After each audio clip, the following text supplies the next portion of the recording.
आज के दिन की नई शुरुआत मैं उपस्थित हुई हूँ आपके साथ।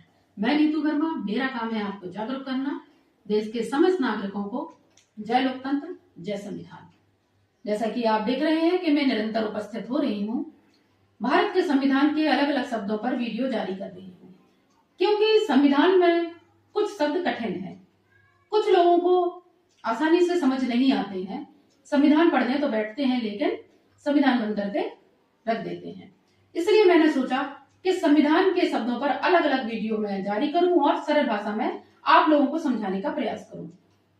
मेरा उद्देश्य यह नहीं है कि आप मुझे कमेंट करिए या लाइक करिए, सिर्फ मेरा वीडियो पूरा देखा करिए, क्योंकि मैं छोटा वीडियो बनाती हूं जिससे ज्यादा समय भी ना लगे और आसानी से समझ में आ सके। मुझे बस इतना ही कहना था। अब शुरू करते हैं आज की हम क्लास। जैसे कि आप देख रहे हैं, आपके सामने भारत के संविधान की प्रस्तावना लिखी हुई है। इसके शब्द हैं हम भारत के लोग, गणराज्य बनाने के लिए। इनके बीच के शब्दों पर मैं वीडियो पूर्व में बना चुकी हूँ। फिर नीचे की पंक्ति में लाल रंग से लिखा हुआ है न्याय, यानी कि भारत के संविधान में प्रत्येक नागरिकों को 3 प्रकार का न्याय दिया गया है: सामाजिक, आर्थिक और राजनीतिक न्याय।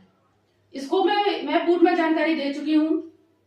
फिर शब्द आता है स्वतंत्रता, यानी कि देश में बसने वाले प्रत्येक नागरिकों को 5 प्रकार की स्वतंत्रता दी गई है: विचार, अभिव्यक्ति, विश्वास, धर्म और उपासना की। इसको भी मैं समझा चुकी हूं। आज समझते हैं समता, यानी कि समानता। भारत के संविधान की प्रस्तावना में समानता 2 प्रकार की दी गई है। पहला तो है प्रतिष्ठा, दूसरा है अवसर की समता। आज हम प्रतिष्ठा शब्द को समझेंगे। चलिए समझते हैं प्रतिष्ठा शब्द का अर्थ। प्रतिष्ठा के पर्यायवाची शब्द अलग अलग हैं, जैसे कि मर्यादा, मान सम्मान, इज्जत, आदर। संविधान की प्रस्तावना में भारत में बसने वाले प्रत्येक नागरिक, चाहे वह किसी भी धर्म, जाति, वर्ग, लिंग का ही क्यों ना हो, सभी की प्रतिष्ठा बनी रहे, यह हमारे संविधान की प्रस्तावना में दिया गया है।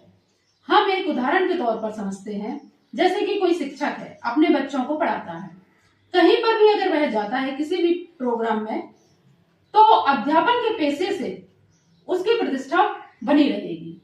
दूसरा उदाहरण है, मान लीजिए हमारे घर के बच्चे हैं, एग्जाम में अच्छे नंबरों से पास होते हैं, तो वह अपनी भी प्रतिष्ठा बढ़ाते हैं और अपने परिवार की प्रतिष्ठा भी बनाते हैं।